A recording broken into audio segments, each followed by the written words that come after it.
ఓం స్వస్తి శ్రీ గణేశాయ నమః. మహర్షి వేదవ్యాస గురవే నమః. మహామహోపాధ్యాయ పద్మశ్రీ పుల్లెల శ్రీరామచంద్రుడు గారు రచించిన మహాభారత సార సంగ్రహము అను కావ్య గ్రంథమునందలి ఆది పర్వము. చదువుచున్నది జంగా కృష్ణమూర్తి. అర్జునుడు చిత్రాంగదను వివాహమాడుట. అక్కడి నుండి అర్జునుడు చాలా తక్కువ పరివారంతో తీర్థయాత్రకు బయలుదేరాడు. కళింగ దేశం దాటి సముద్ర తీరంలో ఉన్న మణిపూరం చేరాడు. మణిపూరానికి రాజు చిత్రవాహనుడు.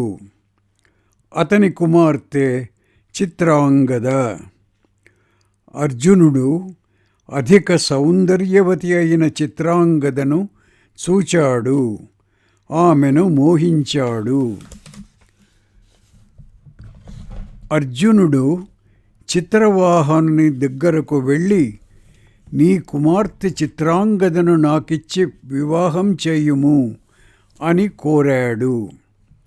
అతడు పాండురాజు పుత్రుడైన అర్జునుడని తెలుసుకొని ఆ రాజు, అర్జున, నీవు ఒక సమయానికి అనగా షరతుకు అంగీకరిస్తే నా కుమార్తెనిస్తాను.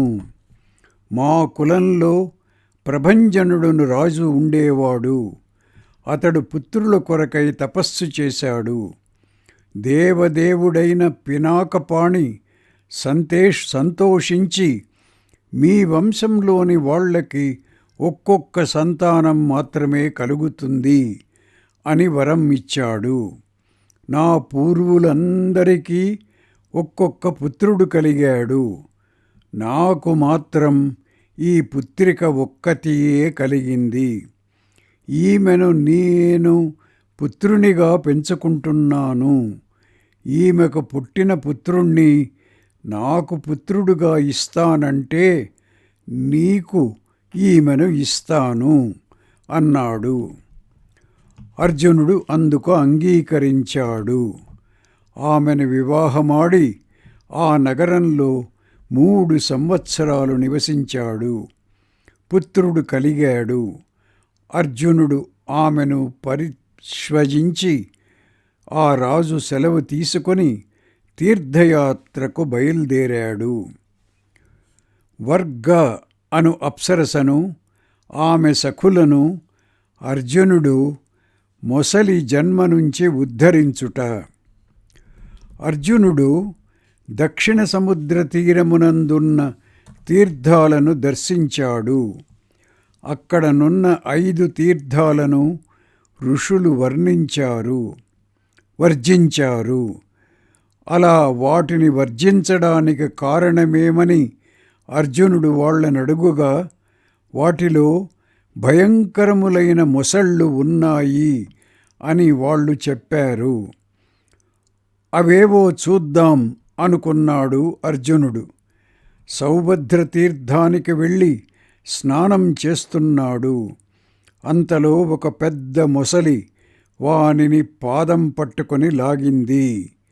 అర్జునుడు దానిని బలంగా బయటకు లాగాడు.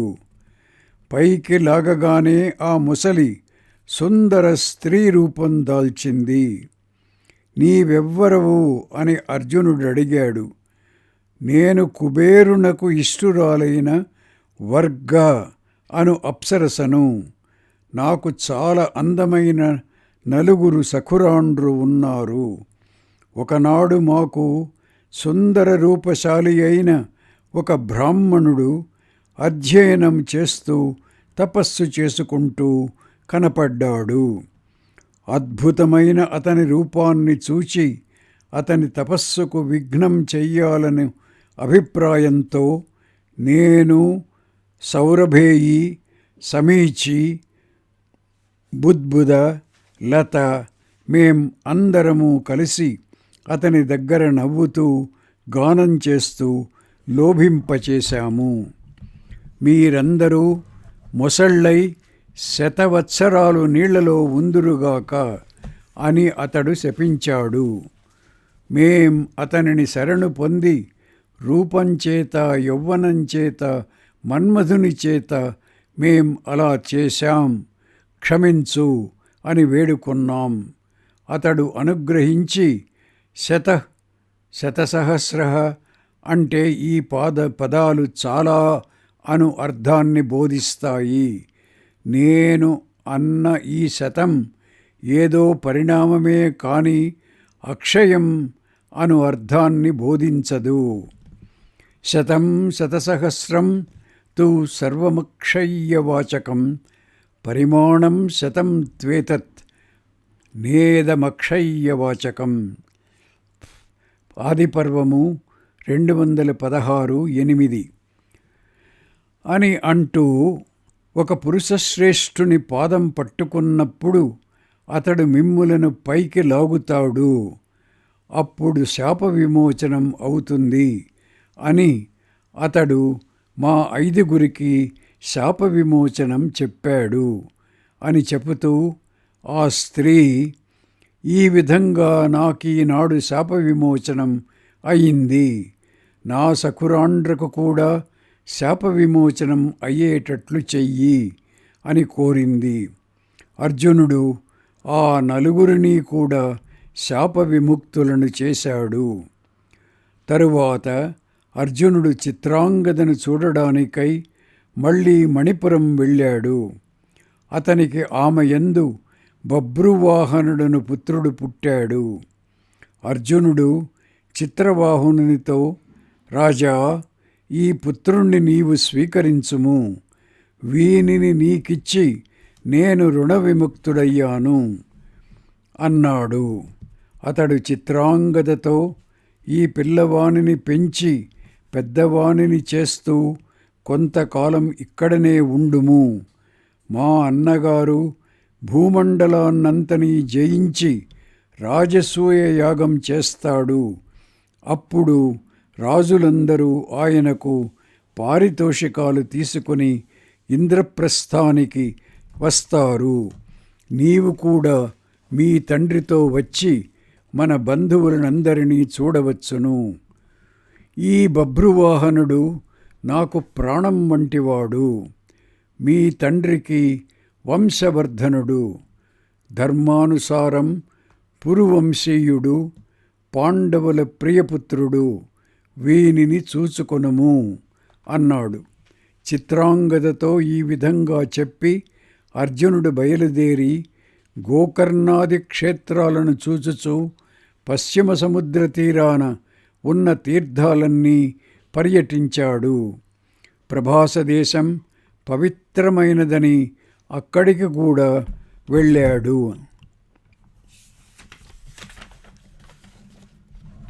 అర్జునుడు సుభద్రను వివాహమాడుట. అర్జునుడు ప్రభాస క్షేత్రంలో ఉన్నాడని తెలిసి కృష్ణుడు అక్కడికి వెళ్ళి అర్జునుని కలిశాడు. అర్జునుడు తన దీర్ఘయాత్రను గూర్చి కృష్ణునకు చెప్పాడు. వారిద్దరూ కొన్నాళ్ళు రైవతక పర్వతం మీద నివసించి ద్వారక చేరారు. అర్జునుడు ద్వారకలో ఉన్న కాలంలో యాదవులందరూ రైవతక పర్వతం మీద గొప్ప ఉత్సవం చేసుకొనుటకై అక్కడకు చేరారు. అక్కడ అర్జునుడు కృష్ణుని సోదరి అయిన సుభద్రను చూచాడు. ఆమెపై గాఢమైన అనురాగం కలిగింది. ఇది కనిపెట్టిన కృష్ణుడు, వనంలో తిరిగేవానికి ఈ చేష్టలన్నీ ఏమిటి అని అతనిని పరిహాసించాడు. అబ్రవీత్ పురుషవ్యాఘ్రః ప్రవసన్నివ భారత వనేచరస్య కిమిదం కామేనాలోద్యతే మనః. ఆదిపర్వము 218:16. ఈమె మరెవరో కాదులే, నా చెల్లెలు, మా తండ్రి గారికి ఈమె ముద్దుల కూతురు. ఈమెను వివాహం చేసుకుంటావా? చెప్పు, మా నాన్నగారితో మాట్లాడుతాను అని కూడా అన్నాడు కృష్ణుడు. ఇంతకంటేనా? అందుకు ఉపాయం ఏమో చెప్పు అన్నాడు అర్జునుడు. క్షత్రియులకు స్వయంవరం ధర్మసమ్మతమే కానీ ఫలితం మనకు అనుకూలంగా ఉంటుందనే నమ్మకం ఏముంది? ఎవరి స్వభావం ఎలాంటిదో తెలియదు కదా. శూరులు కన్యను బలాత్కారంగా అపహరించుకొని వెళ్ళి పెండ్లి చేసుకొనడం ప్రశంసించదగినది. అందుచేత నీవు నా సోదరిని బలం ఉపయోగించి తీసుకొని పో అన్నాడు కృష్ణుడు. వెంటనే వాళ్ళు ఈ విషయము దూతల ద్వారా ఇంద్రప్రస్థంలో ఉన్న యుధిష్ఠిరునకు తెలిపి అతని అనుమతి కోరారు. ఆయన అనుమతించాడు. కృష్ణుడు అర్జునునికి మంచి రథం ఏర్పాటు చేశాడు. అర్జునుడు శస్త్రాస్త్రాదులతో రథం ఎక్కి సిద్ధంగా ఉన్నాడు. ఇంతలో సుభద్ర రైవతవక పర్వతానికి పూజలు చేసి దానికి ప్రదక్షిణం చేస్తున్నది. అదను చూచి అర్జునుడు ఆమెను రథం ఎక్కించుకొని వెళ్ళిపోయాడు. అది చూచి సైనికులందరూ ద్వారక వైపు పరిగెత్తి వెళ్ళి సభాపాలునికి ఆ విషయం చెప్పారు. వెంటనే సభాపాలుడు యుద్ధ సన్నాహ సూచకంగా భేరీ మ్రోగించాడు. ఆ శబ్దం వినగానే భోజులు, వృష్ణులు, అంతకులు అందరూ కూడా పాన భోజనాదులు విడిచి సభకు వచ్చి కూర్చున్నారు. విషయం తెలియగానే వాళ్ళందరూ క్రోధావేశంతో అర్జునుణ్ణి వెంబడించి పట్టుకోవాలన్నారు. బలరాముడు, మీరందరూ ఇంత కోలాహలం చేస్తున్నారా? కృష్ణుడేమీ మాటలాడకుండా కూర్చున్నాడు. అతని అభిప్రాయం తెలుసుకొనకుండా మనం ఇంతగా గర్జిస్తే ప్రయోజనం ఏమిటి అని అంటూనే అర్జునుడు నాకు పెద్ద అవమానం చేశాడు, వానికి తగిన శాస్తి చేస్తాను అన్నాడు. కృష్ణుడు అందరినీ శాంతపరుస్తూ అన్నాడు, అర్జునుడు చేసిన ఈ పనిని గూర్చి మనకు అవమానం జరిగిందని అనుకొనవలసిన పని లేదు. ఇది మన విషయంలో అతడు చేసిన అధికమైన సమ్మానమే. మీకు ధనం ఇచ్చి కన్యను తీసుకోవాలని అర్జునుడు అనుకోలేదు. ఎందుచేతననగా సాత్వతులు ధనలోభం ఉన్నవాళ్ళు కాదని అతనికి తెలుసు. స్వయంవరంలో కన్య లభిస్తుందను నమ్మకం ఉండదను విషయం కూడా అతడు ఆలోచించి ఉంటాడు. ఏదో పశువును దానం చేసినట్లు కన్యను దానం చేస్తే మానవంతుడెవడైనా తీసుకుంటాడా? ఎవడైనా సంతానాన్ని అమ్ముకుంటాడా? ప్రధానమపి కన్యాయా పశువత్ కోను మన్యతే విక్రయం చాప్యపత్యస్య కహ కుర్యాత్ పురుషో భువి. ఆదిపర్వము 224. ఇవన్నీ ఆలోచించే అర్జునుడు ధర్మసమ్మతమైన ఈ పద్ధతి అవలంబించాడని నా అభిప్రాయం. అర్జునుడు సుభద్రను వివాహం ఆడడం మనం అందరము ఆనందించవలసిన విషయమే. భరతవంశంలో పుట్టినవాడు కుంతీపుత్రుడు అయిన అర్జునునితో సంబంధాన్ని అంగీకరించని వాళ్ళు ఎవరైనా ఉంటారా? అంతేకాదు, త్రినేత్రుడు తప్ప అర్జునుని ఎదుట నిలిచి యుద్ధం చేయగలవారు ఎవరూ లేరు. అందుచేత పరుగెత్తి వెళ్ళి సగౌరవంగా అర్జునుణ్ణి వెనుకకు తీసుకొని వచ్చి సుభద్రను ఇవ్వడం మంచిది. మిమ్మల్ని జయించి అర్జునుడు సుభద్రను తీసుకొని వెళ్ళిపోతే మీరందరూ అపకీర్తి పాలవలసి ఉంటుంది. కృష్ణుడు చెప్పినట్లుగా అర్జునుణ్ణి వెనుకకు రప్పించి ద్వారకలో సుభద్రార్జునుల వివాహం మహావైభవంగా జరిపించేశారు. అర్జునుడు 1 సంవత్సరం ద్వారకలో ఉండి మిగిలిన కాలం పుష్కర క్షేత్రంలో గడిపి ఇంద్రప్రస్థం చేరాడు. బంధువులందరూ సంతోషంతో ఉత్సవం జరుపుకొన్నారు. సుభద్రను వివాహమాడినందుకు కినుక వహించిన ద్రౌపదిని అర్జునుడు అనేక విధాల బ్రతిమాలి ఆమె కోపం శమింపజేశాడు. సుభద్ర కూడా ఇంద్రప్రస్థం చేరి కుంతికి పాదాభివందనం చేసి ద్రౌపదికి కూడా నేను నీ దాసురాలను అంటూ అభివాదనం చేసింది. కృష్ణుడు సోదరికి హరణంగా అనేకమైన అమూల్యమైన వస్తువులు, దాసదాసీ జనము, వేల కొలది అశ్వరథ గజాదులు తీసుకొని బలరామునితోనూ ఇతర బంధుజనముతోనూ ఇంద్రప్రస్థం వచ్చాడు. కొన్నాళ్ళు ఉండి ఇతర బంధువులందరూ తిరిగి వెళ్ళిపోయారు. కృష్ణుడు మాత్రం మరికొంతకాలం అక్కడనే ఉండిపోయాడు. సుభద్రకు పుత్రుడు జన్మించాడు. అతడు భయం లేనివాడు. అభి మన్యువు కోపం పౌరుషం కలవాడు అవడంచేత అభిమన్యువు అను పేరు పెట్టారు. అతడు తండ్రి నుండియే శస్త్రాస్త్ర విద్యలన్నీ అభ్యసించాడు. శౌర్యంలోనూ వీర్యంలోనూ ఆకృతిలోనూ తనతో సమానంగా ఉన్న అతనిని చూచుకొని అర్జునుడు చాలా సంతోషించాడు. ద్రౌపది యందు యుధిష్ఠిరునకు ప్రతివింధ్యుడను పుత్రుడు, భీమునకు సుతసోముడు, అర్జునునకు శృతకర్మ, నకులునికి శతానీకుడు, సహదేవునకు శృతసేనుడు ఏడాది వ్యవధానంతో జనించారు. ధౌమ్యుడు వీళ్ళందరికీ యథాశాస్త్రంగా జాతకర్మాది సంస్కారాలు చేయించాడు.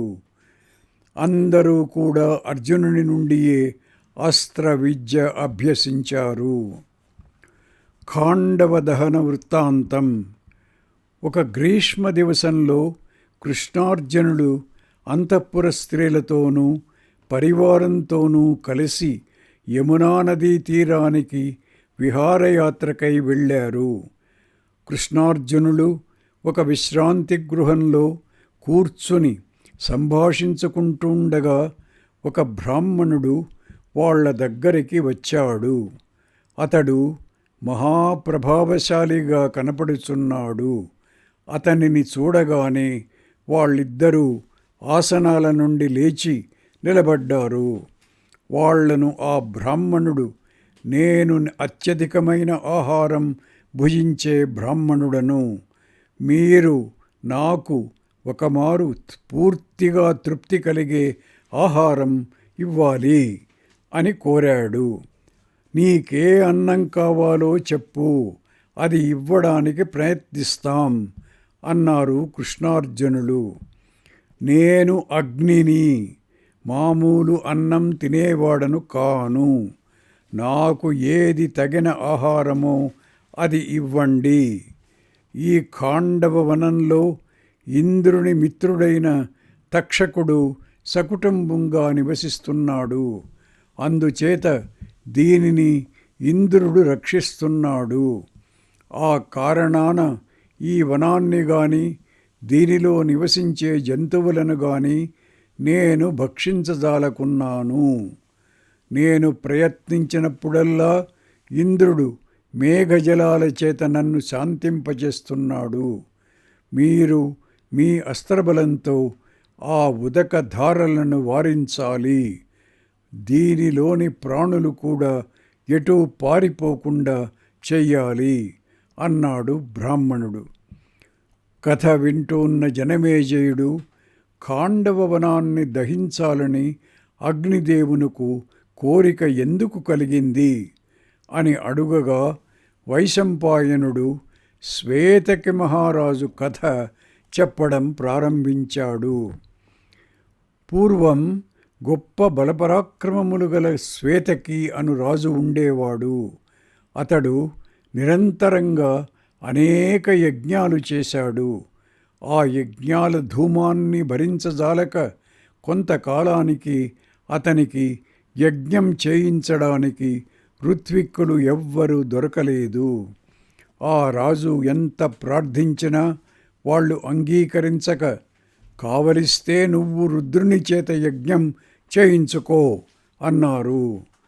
ఆ రాజు రుద్రుని కొరకై ఘోరమైన తపస్సు చేశాడు. రుద్రుడు ప్రత్యక్షమయ్యాడు.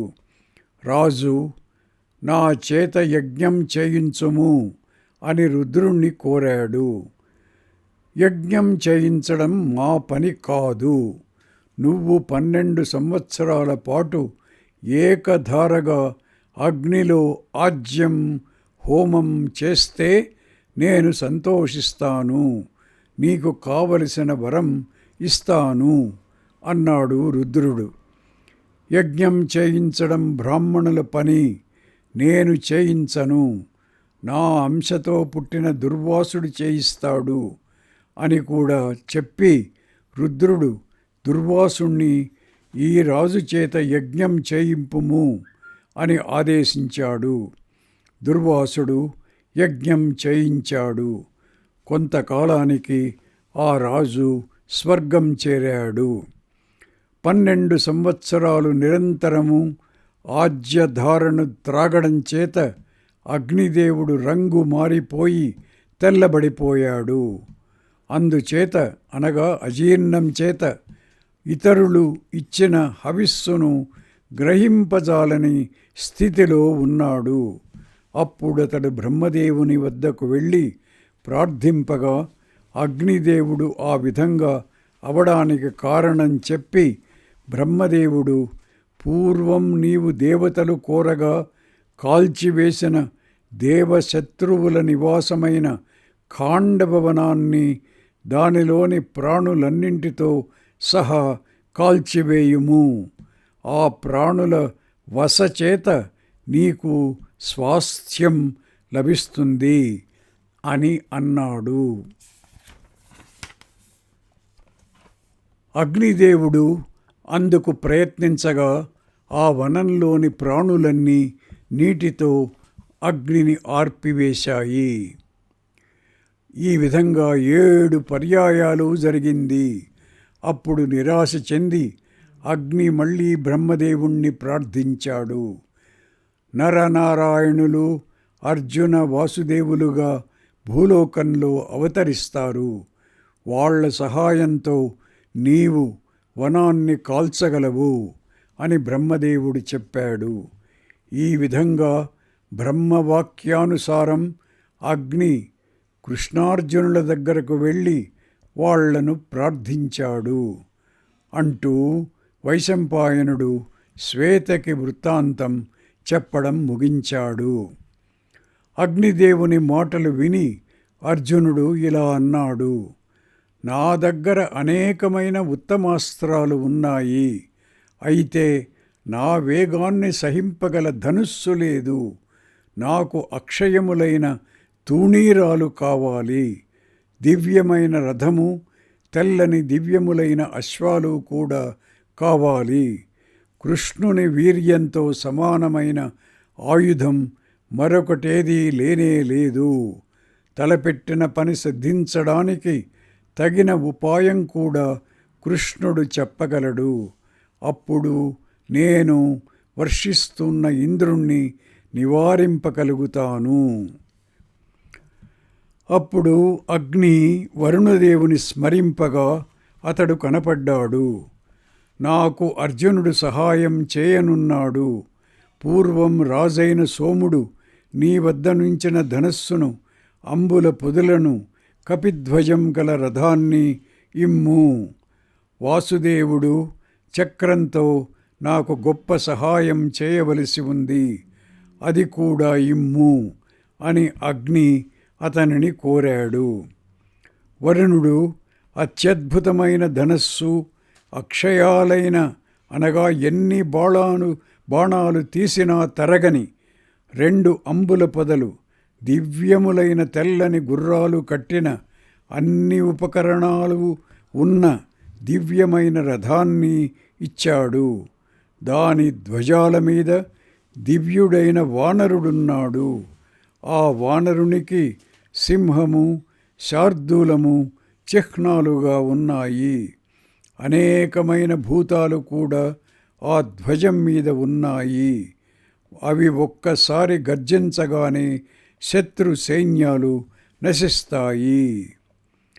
అర్జునుడు ఆ రథానికి ప్రదక్షిణం చేసి దేవతలకు నమస్కరించి కవచము, ఖడ్గము, పూర్వం బ్రహ్మచే నిర్మింపబడిన గాంధీవధనుస్సు గ్రహించి రథం ఎక్కాడు. అగ్ని కృష్ణునకు చక్రం ఇస్తూ, మధుసూదన, ఈ చక్రానికి అడ్డు ఏదీ ఉండదు. దీనిని ప్రయోగించిన వెంటనే ఇది లక్ష్యాన్ని ఛేదించి తిరిగి నీ చేతిలోనికి వచ్చి చేరుతుంది అని చెప్పాడు. కౌమోదకి అను గదను కూడా కృష్ణునకు ఇచ్చాడు. ఈ ఆయుధాలతో మేమిద్దరము సమస్త లోకాలను జయించగలం. దేవేంద్రుడొక లెక్క, నీవు నిర్భయంగా ఖాండవవనాన్ని దహించివేయుము అని అర్జునుడు అగ్నితో అన్నాడు. అప్పుడు ఆ అగ్ని తేజోరూపం ధరించి నలుదిక్కుల నుండి ఆక్రమించి ఆ ఖాండవవనాన్ని దహించడం ప్రారంభించారు. ఆ అగ్ని నుండి తప్పించుకొని పారిపోవడానికి యత్నించిన సమస్త ప్రాణులను కృష్ణార్జునులు అడ్డుకొని అక్కడనే చంపివేశారు. అన్నీ అక్కడనే మరణించాయి. దేవేంద్రుడు అది చూచి మేఘాలను పంపి ధారావర్షం కురిపించాడు. ఆ జలధారలు అగ్నిలో పడకుండా ఆకాశంలోనే హరించిపోయాయి. అర్జునుడు ఆ వనాన్నంతని బాణ పంజరతో కప్పివేశాడు. ఆ వనం దహింపబడే సమయానికి తక్షకుడు అక్కడ లేడు. కురుక్షేత్రానికి వెళ్ళాడు. తక్షకుని కుమారుడైన అశ్వసేనుడు తప్పించుకొనడానికి ప్రయత్నం చేశాడు. అర్జునుడు బాణవర్షం కురిపించడంతో అతడు బయట పడలేకపోయాడు. అతని తల్లి అతనిని మృంగి పైకి ఎగిరింది. అది చూచి అర్జునుడు ఆమె శిరస్సు ఖండించాడు. ఇది చూచి ఇంద్రుడు పెద్ద గాలివాన సృజించి అర్జునునికి మోహం కలిగించి అశ్వసేనుణ్ణి విడిపించాడు. ఇంద్రుడు చేసిన మాయను గుర్తించి అర్జునుడు పైకి వచ్చిన ప్రతి ప్రాణిని రెండు ముక్కలుగా నరికివేశాడు. పక్షులు, సర్పాలు, అసురులు, యక్షులు, గంధర్వులు మొదలైన సకల ప్రాణులు కూడా అగ్నిలో పడి నశించారు. ఇతర దేవతలు తమ తమ ఆయుధాలతో వచ్చి కృష్ణార్జునులను ఎదిరించారు. కానీ అందరూ పరాజితులై పారిపోయారు. ఇంతలో ఇంద్రా, నీ మిత్రుడు తక్షకుడు ఇక్కడ లేడు, కురుక్షేత్రానికి వెళ్ళాడు. ఈ కృష్ణార్జునులను ఎవ్వరూ జయింపజాలరు. నీ ప్రయత్నం మానుకో అని ఆకాశవాణి వినపడింది. అది విని ఇంద్రుడు సైన్యంతో వెనుకకు వెళ్ళిపోయాడు. ఇంద్రుడు వెళ్ళిపోగానే ఇంకా ఏ అడ్డంకులు లేక అగ్ని ఆ వనాన్నంతని, అందులో ఉన్న అన్ని ప్రాణులను కాల్చివేశాడు. ఇంతలో మయుడు అనే అసురుడు తక్షకుని ఇంట్లో నుంచి బయటికి వచ్చి పారిపోవడానికి ప్రయత్నిస్తుండగా కృష్ణుడు చంపబోయాడు. అతడు అర్జునుణ్ణి శరణు వేడాడు. అర్జునుడు అతనికి శరణం ఇచ్చాడు. అది చూచి కృష్ణుడు వానిని చంపలేదు, అగ్ని కాల్చలేదు. ఈ విధంగా కృష్ణార్జునుల రక్షణ చేత అగ్ని 15 దినాలలో ఖాండవవనాన్ని, దానిలో నివసించే సకల ప్రాణులని దహించివేశాడు. అశ్వసేనుడు, మయుడు, 4 శామ్రకములు, ఈ 6 ప్రాణులను మాత్రం దహించలేదు. శామ్రకుల కథ. పూర్వం ధర్మజ్ఞులలో శ్రేష్ఠుడు, మహాతపశ్శాలి అయిన మందపాలుడను ఋషి ఉండేవాడు. అతడు గొప్ప తపస్సు చేసి మరణానంతరం పితృలోకానికి వెళ్ళాడు. కానీ అక్కడ అతనికి పితృలోకం వెళ్ళిన ఫలం లభించలేదు. అందుకు కారణం ఏమని యముని దగ్గర ఉన్న దేవతలను అడిగాడు. సంతానం లేని వాళ్లకు పితృలోక ఫలం లభించదు అని వాళ్ళు చెప్పారు. అయితే శీఘ్రంగా అధిక సంతానం పొందే ఉపాయం ఆలోచించి అతడు సార్గిక పక్షిగా అయి జరిత అను పేరు గల ఆడ సార్గిక పక్షిని పొంది దానియందు బ్రహ్మవాదులైన 4 పుత్రులను జనింపజేశాడు. ఆ పుత్రులు అండాలలో ఉండగానే అక్కడ విడిచివేసి లపిత అను మరొక పక్షిని పొందాడు. జరిత అండం నుండి బయటకు వచ్చిన ఋషులైన ఆ పుత్రులను ప్రేమతో పెంచింది. లపితతో తిరుగుతున్న మందపాలుడు ఖాండవవనంలో ఉన్న తన పుత్రులను కాల్చివేయకుండడానికై అగ్నిని స్తుతించాడు.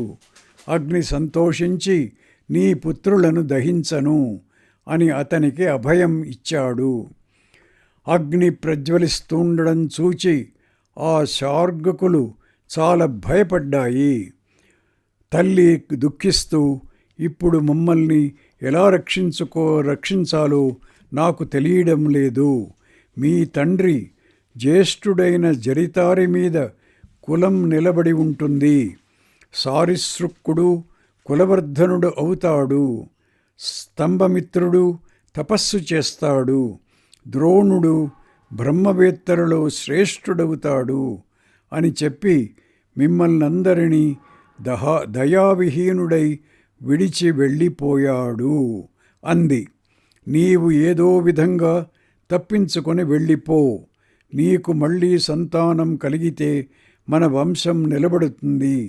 మేం మరణించినా ఏమీ నష్టం లేదు అని ఆ పుత్రులు అన్నారు. మీరు చెట్టు కింద ఉన్న ఈ ఎలుక కన్నంలో దూరి ప్రాణాలు కాపాడుకోండి. నేను పైనుండి మట్టి కప్పివేస్తాను అంది తల్లి. ఎలుక మమ్మల్ని తినేస్తుంది, మేం దాని కన్నంలోకి వెళ్ళం అన్నాయి పిల్లలు. ఎలుకను డేగ తన్నుకొని పోతుండగా చూచాను, అందుచేత మీరు కన్నంలో ఉండండి అంది తల్లి.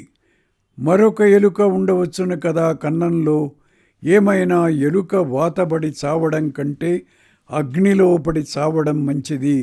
నువ్వు పారిపో అని పిల్లలు అన్నాయి. చేసేది లేక తల్లి ఎగిరిపోయింది. ఇంతలో అగ్ని చుట్టుముట్టింది. ఆ 4 అగ్నిని స్తుతించగా అగ్ని వాళ్ల తండ్రికిచ్చిన మాట ప్రకారం వాళ్లను కాల్చలేదు. అగ్ని శాంతించిన పిమ్మట జరిత పుత్రుల దగ్గరికి వచ్చింది. మందపాలుడు కూడా వచ్చాడు. అందరూ మరొక చోటికి వెళ్ళిపోయారు. అగ్ని ఖాండవనాన్ని దహించి సంతృప్తి చెంది, మీ ఇద్దరి సహాయం చేత నాకు పూర్తిగా తృప్తి కలిగింది అని కృష్ణార్జునులతో అంటూ తన సంతోషాన్ని ప్రకటించాడు. మీరెక్కడికి వెళ్ళాలంటే అక్కడికి వెళ్ళగలరు అను వరం వారిద్దరికీ ఇచ్చాడు. దేవేంద్రుడు దిగివచ్చి, మీరు ఎవరూ చేయజాలని పని చేశారు అని అంటూ కృష్ణార్జునులను ప్రశంసించి, మీకేమి కావాలో కోరుకొనండి అన్నాడు. నాకు అస్త్రాలన్నీ ఇమ్ము అని అర్జునుడు కోరాడు. మహాదేవుడు నీయందు ప్రసన్నుడైన తరువాత ఆ అస్త్రాలన్నీ ఇస్తాను అన్నాడు ఇంద్రుడు. ఇంద్రాగ్నులు వెళ్ళిపోయిన పిదప కృష్ణార్జునులు మయుడు యమునా నదీ తీరాన ఒక సుందరమైన ప్రదేశంలో కూర్చున్నారు. ఇంతటితో ఆది పర్వము సమాప్తము. ఓం తత్సత్.